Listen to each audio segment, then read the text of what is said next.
Welcome to episode 172 of Angela Watson's Truth for Teachers. I'm your host, Angela Watson, and I'm here to speak life, encouragement, and truth into the minds and hearts of educators and get you energized for the week ahead. Today, I'm going to share a different perspective on teachers being, quote, neutral about their beliefs in the classroom. Visit truthforteachers.com to get the transcript, or find our new Truth for Teachers podcast community on Facebook. You can share your thoughts on the show there and reflect with other listeners in our private group. A big thanks to Advancement Courses for sponsoring today's show. Advancement Courses offers 200 online PD courses in 19 different subject areas, and they're for both graduate credit and CEUs. Right now, they're donating 10% of every purchase to fund Donors Choose projects. You can submit your Donors Choose project to them for a chance to get funded until September 27th. To learn more, visit advancementcourses.com/truth. So, a story came through my Twitter feed a few weeks ago that I just haven't been able to stop thinking about. It was about a deli owner who was giving a free side dish to any customer who yelled, "Send them back," when they got their order. Now, if you missed this reference, it is referring to a July speech that Trump gave, and attendees shouted this refrain of "send them back" repeatedly about 4 members of Congress who are people of color. I want you to picture a student who is a person of color or from an immigrant family or who might otherwise be the type of human who is targeted by this kind of "send them back" language. Imagine that this student of yours is buying a sandwich at this deli and overhears fellow customers shouting, "Send them back," and laughing and joking about it, and then being rewarded with free food for doing so. How might that feel to your student? What kind of impact might that experience make on a young person? Now imagine that that student comes to school the next day, still feeling shook up or maybe angry about the incident, and needing to process it with a trusted adult. What will this student need from you at this point as the teacher? Will the student be looking for someone who is unbiased and can help the student see, quote, both sides of that encounter? Will the student seek out an adult who will play devil's advocate or debate their humanity? You see, and this is tough for many of us who are untouched by these kinds of incidents, most of the politically charged rhetoric that we hear is not an intellectual exercise. This is not a theoretical debate about Republicans and Democrats. These are real-life incidents that are impacting actual humans' experiences on a daily basis. There is no neutrality when you are targeted for discrimination because of your race or ethnicity or immigration status or gender or sexual orientation for that matter. There is no ability to be neutral or stay out of the discussion when it's you and people like you who are being targeted and harmed. So for us to say that our role as educators is to be neutral is to operate from a place of privilege. Now, not the kind of privilege that comes with wealth. Wealth is just one of many types of privilege, and it's one that most educators don't have, right? I mean our place of privilege as folks who can choose not to pay attention to these stories or not to take a position on them because we are not personally impacted. I have blonde hair and blue eyes, and I speak American English as my only language.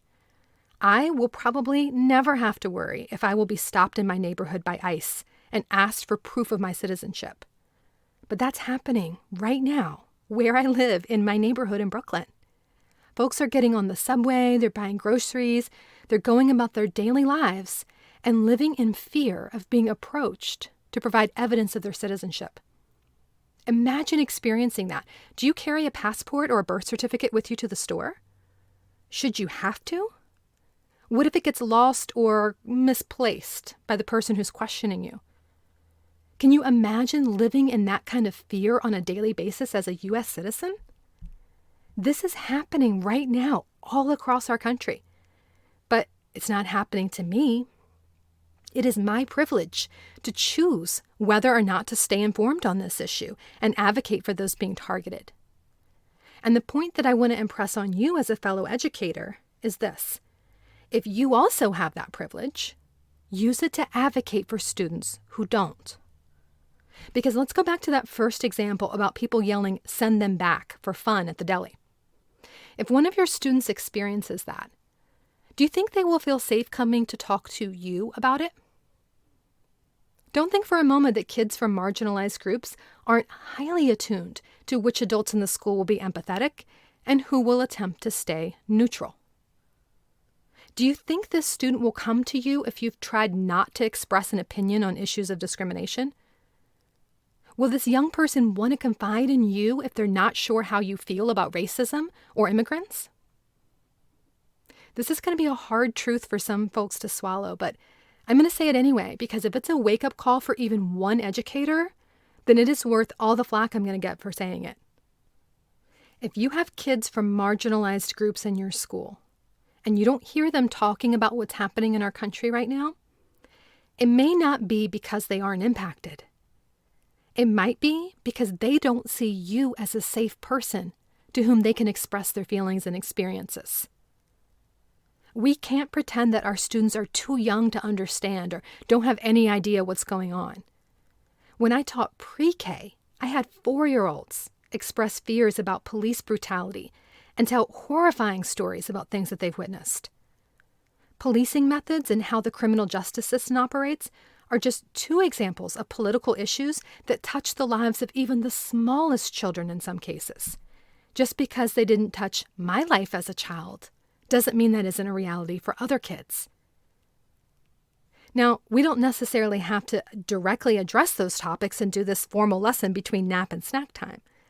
Certainly, some teachers will, and that's wonderful, if they've done the self-development work to unpack their own biases, and if they have the knowledge and resources and support from their administration and community to do lessons on these kinds of things.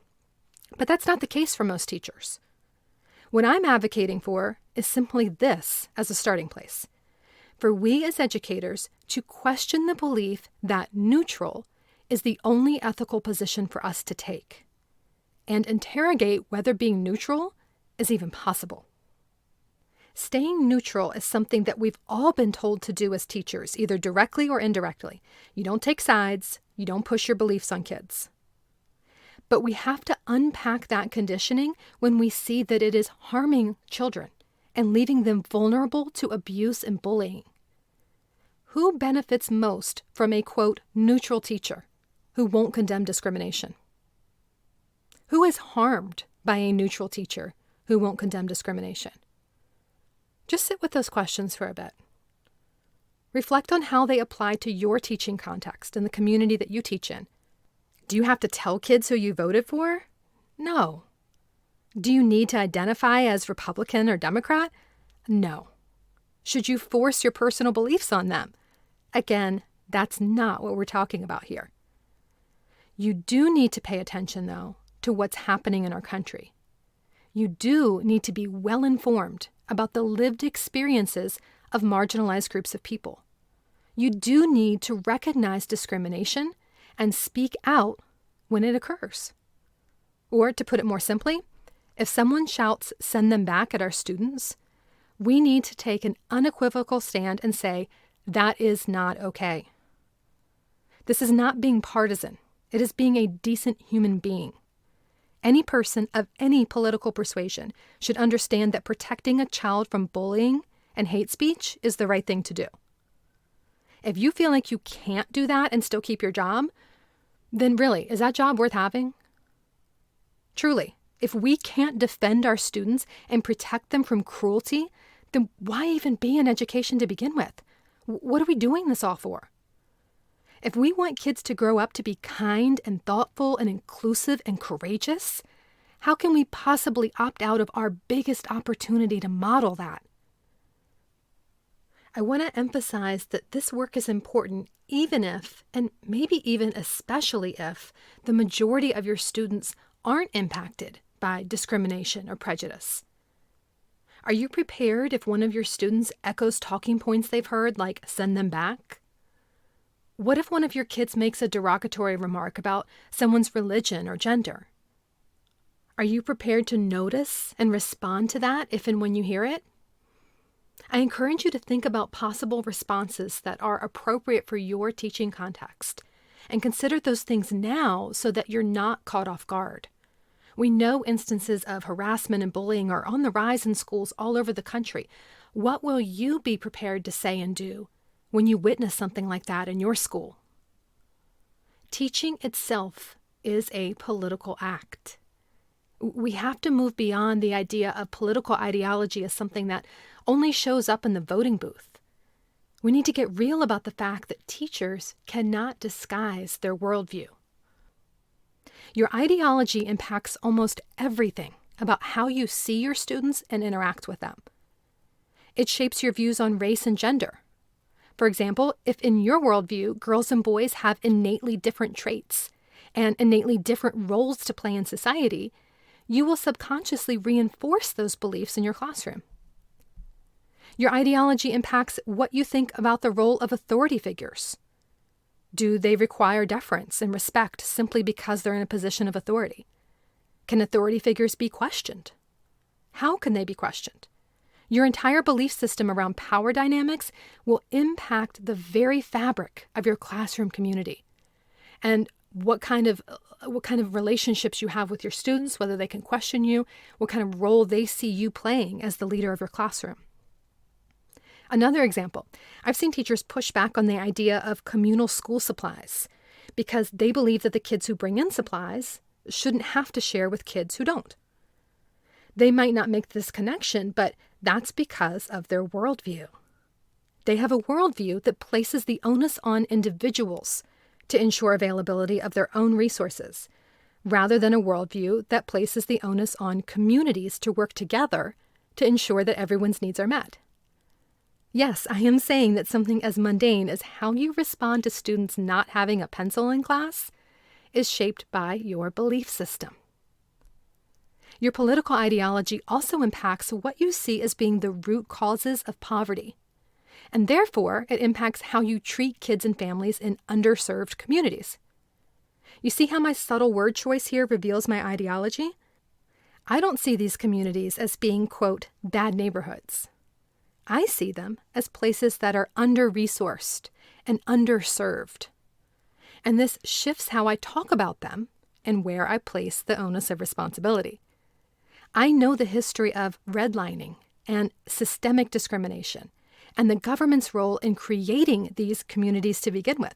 And therefore, I believe the government should play a role in addressing the inequality that they created and perpetuated. If your worldview, though, is that poverty exists because some people lack a solid work ethic and should pull themselves up by their bootstraps instead of relying on government handouts that they don't deserve, well, that's a totally different worldview, right? Neither of us is neutral. And our beliefs about poverty will show up in our classrooms, particularly if we teach in Title I schools. Our beliefs will create differences in the way the two of us would treat our students and run our classrooms and the assumptions that we make about the families we serve. There are many more examples that I could give, but I'll sum it up this way. Your worldview shapes your classroom management and curriculum choices, whether consciously or not. There is no such thing as a neutral standpoint on issues of human rights or social justice. And it's a function of privilege to pretend that there is and to simply opt out of these discussions and assume that the way you see the world is just neutral. It's just default. It doesn't have a bias or a slant to it. None of us are neutral on these things. Students may not be able to articulate your position on specific issues, but they can intuit it based on how you run your classroom and who you include and exclude and whose perspectives you center and who's left on the margins. This is not about what partisan label you apply to yourself. It's about examining your own belief system and how it shows up in your classroom. And most importantly, it's about reflecting on whether your beliefs are pro-student or working against your students' best interests. Unpack your own belief system and ideology and look for places where you might have internalized a worldview that is contrary to what your students really need from you. We can't claim to be advocates for kids and proponents of relationships and authentic connections with students if we can't embrace their identities and fully support them. I want to emphasize that what I've shared here is the first step in being a true advocate for your students. It's more of a baseline expectation than the final end goal. Ultimately, we want to work toward engaging in anti-racist and anti-bias practices. You see, it's not enough to say, well, I'm not racist or I'm not biased. The status quo in our systems and our institutions is inherently racist and biased. Our power structures and our institutions don't function in a way that all people are treated equally. So we have to be anti-status quo. We have to be actively anti-racist. We have to be questioning the status quo and interrupting racism, interrupting prejudice, rather than just sitting back and allowing systems to operate the way that they normally do. And that means considering how students from historically oppressed groups have their needs marginalized and trying to work to center their needs instead. It means looking for students who aren't from the dominant or majority group in terms of not only race, but also maybe religion or language or abilities, and proactively supporting them in the classroom. I'm going to share some resources for that in the blog post for this episode. I'll give you some book recommendations as well as some free anti-bias curriculum resources from folks around the web who are doing fantastic work in these areas. And you can use these with your students if you'd like. I'll also share some links to some podcasts and to some people who are doing great equity work so that you can follow them on Twitter or Instagram. Following people on social media who are doing this work is a terrific and pretty easy way to learn about these topics on an ongoing basis. Just diversifying your social media feeds a bit and intentionally following people who have different expertise and different lived experiences from you can be so eye-opening. I like to follow educators from different countries and from different ethnic backgrounds, people who share resources about working with neurodiverse kids, all types of folks, to make sure that I'm learning from educators who have experiences that are different from mine. That way, I can make sure that I'm not just hearing the dominant narrative about current events or the commonly held viewpoints in education, which often are just status quo upholders. I have different voices represented in my social media feeds, and that helps me to have a fuller understanding of important issues. I really appreciate you listening to this episode. I know that it has been an affirming and an empowering listen for many of you, and I know that it has been an uncomfortable and challenging episode for many other people. I really encourage you to sit with any discomfort that you might be feeling, because that discomfort is where the growth comes from. You can bounce ideas and reflections about this episode off of other educators in our Truth for Teachers podcast community on Facebook. I would love to hear your thoughts and what you're grappling with now. Have a great week. You can do this. And remember, it's not going to be easy. It's going to be worth it.